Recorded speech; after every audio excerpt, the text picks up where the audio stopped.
Olá pessoal, sou Danilo Oliveira. Nós vamos falar agora sobre a Segunda Guerra Mundial. Lembrando que na aula anterior, no final dela, eu já disse para vocês sobre a invasão da Polônia pela Alemanha, né, após o tratado feito ali com a União Soviética. Então, pessoal, dentro de instantes.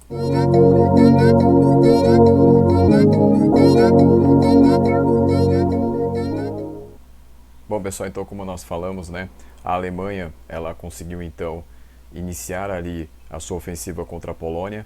Naquele momento, a Inglaterra e a França declararam guerra contra a Alemanha. E aí estava dado então o início da Segunda Guerra Mundial. Pessoal, nesse momento então, desse grande conflito aí que vai se iniciar, nós temos que relembrar quais foram as primeiras conquistas dos alemães aí. Então, na aula passada, eu falei para vocês, né, das invasões que eles fizeram, né, das anexações, né, anexaram a Áustria, anexaram a Tchecoslováquia, e aí em 1939 eles acabam então invadindo a Polônia acaba se rendendo, né, depois de um mês de guerra, né, de batalha, Varsóvia acaba caindo. Dessa forma então os alemães conquistam a Polônia. A declaração de guerra da Inglaterra e da França não foi acompanhada de uma ofensiva. Então a Inglaterra e a França, no máximo, tinham uma força expedicionária na Dinamarca, que vai ser expulsa facilmente pelas tropas nazistas no ano de 1940, em abril.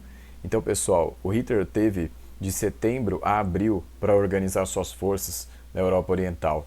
E a Alemanha e a França não aproveitaram o momento para atacar, né? Então, isso aí é uma das coisas que mais chama atenção nesse início da guerra. Pessoal, aí que nós temos então, como eu falei, setembro de 1939, a Polônia foi conquistada, foi derrotada. Aí em abril, né, vejam que são vários meses aí de diferença, a Dinamarca e a Noruega também são conquistadas. Por que conquistar a Dinamarca e a Noruega? Pessoal, era para que o Hitler tivesse ali o domínio do norte da Europa, tá? Porque o objetivo dele era atacar quem? A Inglaterra. E também evitar um ataque inglês ali pela região do Báltico. No Báltico, se a gente for lembrar, parte dele estava nas mãos da União Soviética, que era onde ficava a Letônia, Lituânia e Estônia, né, ficaria para ela. E a outra parte, que é a parte da Escandinávia, vai ficar para o Hitler, porque a Suécia vai se declarar neutra, mas o que vai acontecer é que ela garante ali a captação de minério de ferro para a Alemanha. A Alemanha vai precisar do minério de ferro para construir seus tanques, seus blindados, né, seus aviões, enfim. Então, todos os seus equipamentos bélicos precisam do ferro para que se faça o aço, né? Então, pessoal, dessa forma Hitler garante esse fornecimento. Além disso, a Suécia vai ser ponto de passagem para que o Hitler possa também ter contato com a Finlândia, tá? Porque a Finlândia ela vai ser apoiadora do regime nazista também.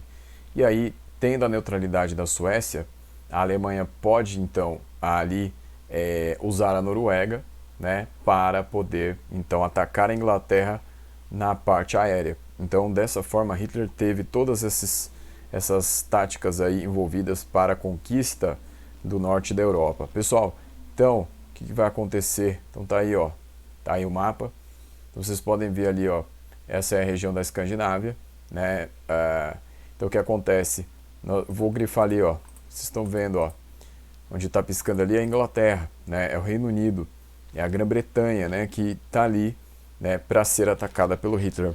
Então o que vai acontecer? Ele já dominou ali a Escandinávia, já dominou então essa região. Aquele que está de laranja ali na parte da direita do mapa é a Finlândia, né, que vai colaborar com Hitler. E aí, né, nós temos aí toda essa região agora à mercê do Hitler.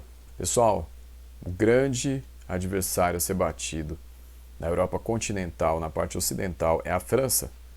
Porque a França é aliada da Inglaterra e por enquanto são só as duas para defender a Polônia, né, e para defender ali qualquer país que for atacado pelo Hitler. Pessoal, vai se iniciar então a ofensiva contra a França no 10 de maio. No dia 9 de maio, o Hitler anuncia para todos que vai atacar a França finalmente, e aí no dia 10 inicia-se esse ataque. Pessoal, o que acontece?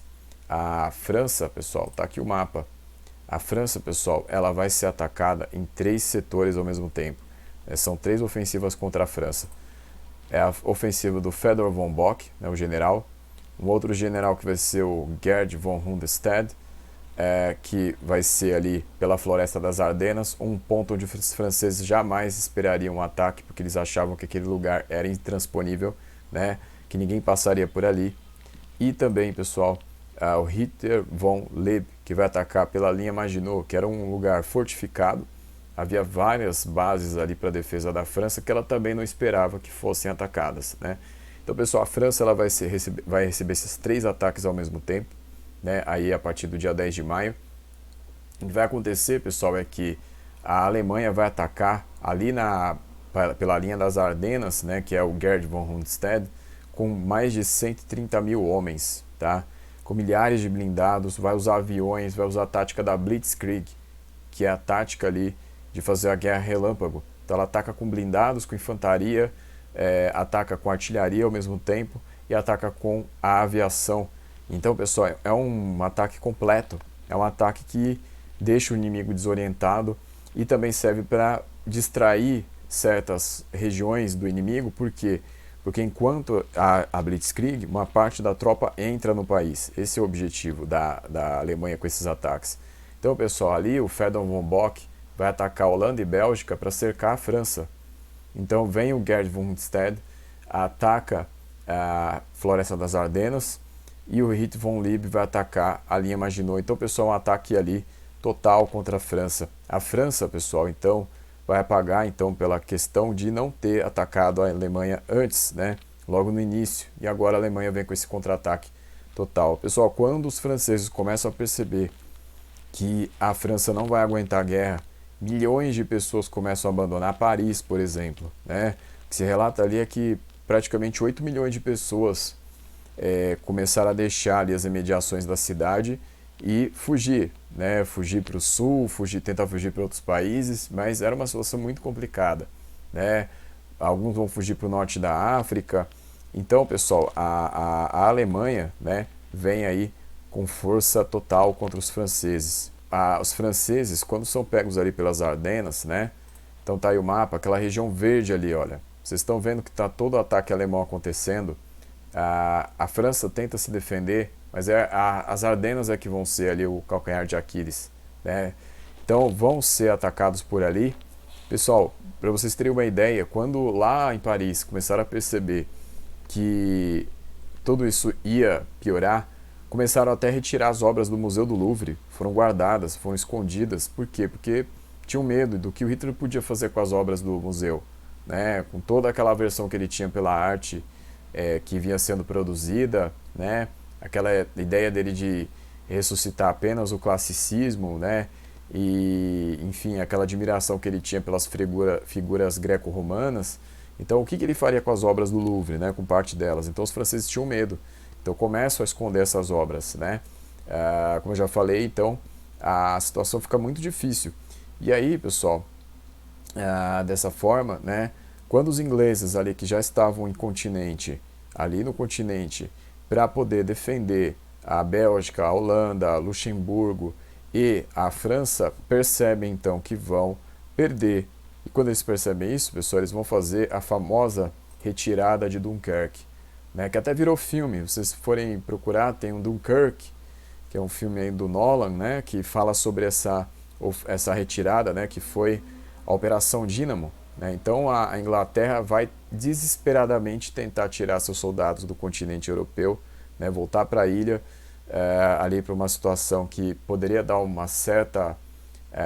certo fôlego para a Inglaterra e retirando esses soldados. Então, pessoal, tá ali, ó, tá ali onde está grifando, ó. Tá vendo ali que está piscando ali? Ali é Dunkirk, tá?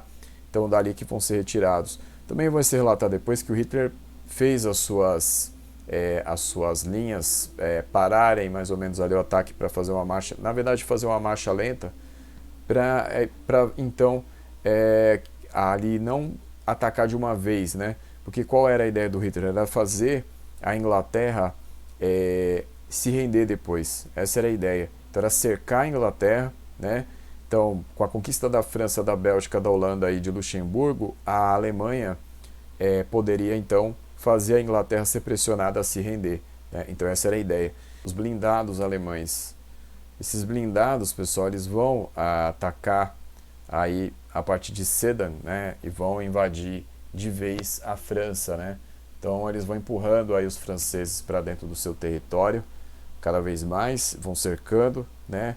Então vai ser um ataque brutal aí, vai ser um ataque massivo mesmo da Alemanha, né, contra a França. Pessoal, no dia 14 de junho, os alemães já estão em Paris, né? Então vejam a rapidez, né? Eles começaram então aí em maio, aí pouco mais de um mês depois, né, de lá do dia 10 de maio, agora eles já estão em Paris, no dia 14 de junho. Então, o que acontece, pessoal, é que surpreende essa velocidade aí, né, que o Hitler vai conseguindo suas vitórias, mas a tática da Blitzkrieg, né, como eu já falei para vocês, o ataque aéreo ao mesmo tempo que os blindados invadem, né, junto com a infantaria, né, e aí vão abrindo espaços, ele vai agindo como pinças, né, e vão abrindo espaços aí no interior do território adversário e vão passando, né. Então, pessoal, 14 de junho, então, entre em Paris, muita gente já fugiu, outros resolveram ficar, por exemplo, Picasso, né? O Pablo Picasso ficou em Paris. Um pouco de polêmica envolvendo essa permanência do Picasso em Paris, porque vai acontecer que quando tem uma petição para a liberdade do Max Jacob, que é um poeta, ele vai ser preso pela Gestapo, né? A polícia secreta alemã,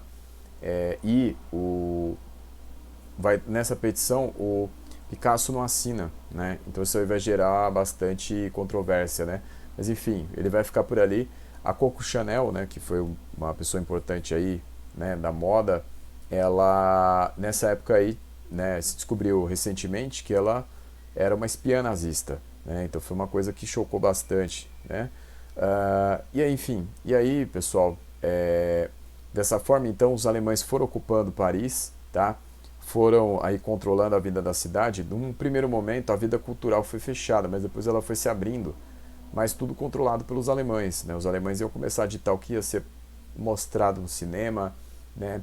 No teatro, né? Então as pessoas elas vão perceber que os alemães têm uma intenção de fazer a vida cultural continuar circulando, mas lógico, controlando ali o que poderia ser mostrado, né? E, pessoal, o ponto aí culminante nessa época aí da chegada dos alemães a Paris, depois da ocupação, né, vai ser este momento aí, pessoal, a rendição dos franceses assinada no mesmo vagão que eles usaram para fazer os alemães se renderem na Primeira Guerra Mundial, em Compiègne.